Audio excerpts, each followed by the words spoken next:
Analyse du 10 avril, let's go. Bon, on a vraiment un marché intéressant. Parce que hier, on a eu un momentum aussi à court terme par rapport à l'annonce de Trump de faire une pause sur les tarifs.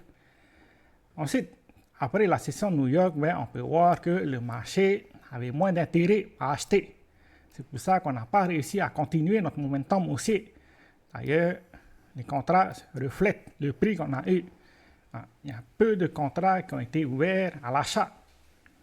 D'ailleurs, au moment où les contrats ont été ouverts, au contraire, c'était à la vente.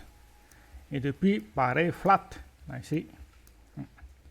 Et ça se reflète d'ailleurs là ici que la plupart des contrats, que ce soit en spot et en futur, ont été à la vente.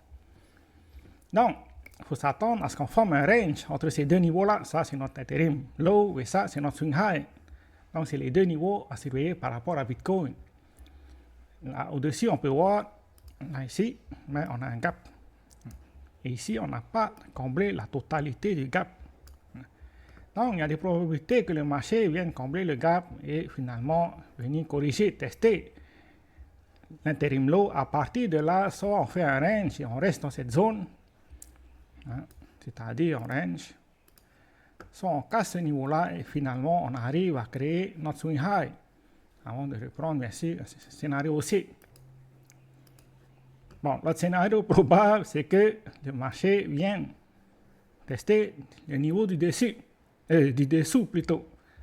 À partir de là, soit on retourne et on reprend un scénario haussier, ou bien finalement on arrive à aller combler le gap et tester le niveau des 69 500.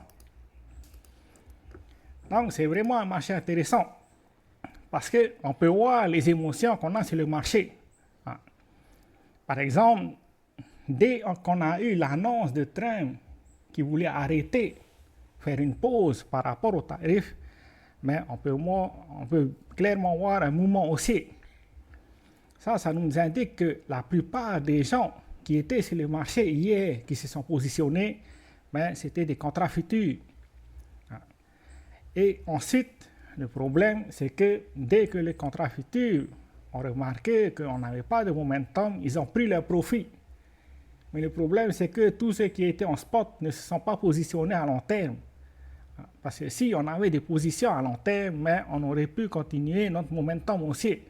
Ça n'a pas été le cas.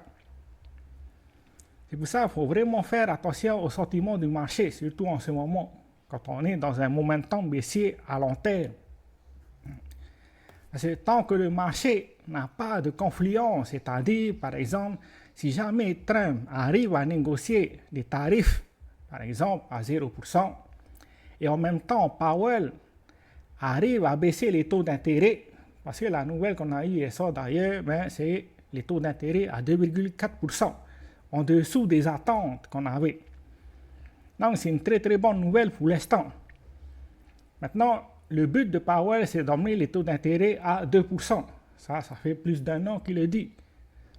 Donc, ça veut dire que si jamais on arrive à continuer dans ce sens-là, il y a de fortes probabilités que Powell baisse les taux d'intérêt dans les réunions qui arrivent, c'est-à-dire les prochains meetings. C'est tout ce qu'on a pour aujourd'hui. Ciao, ciao.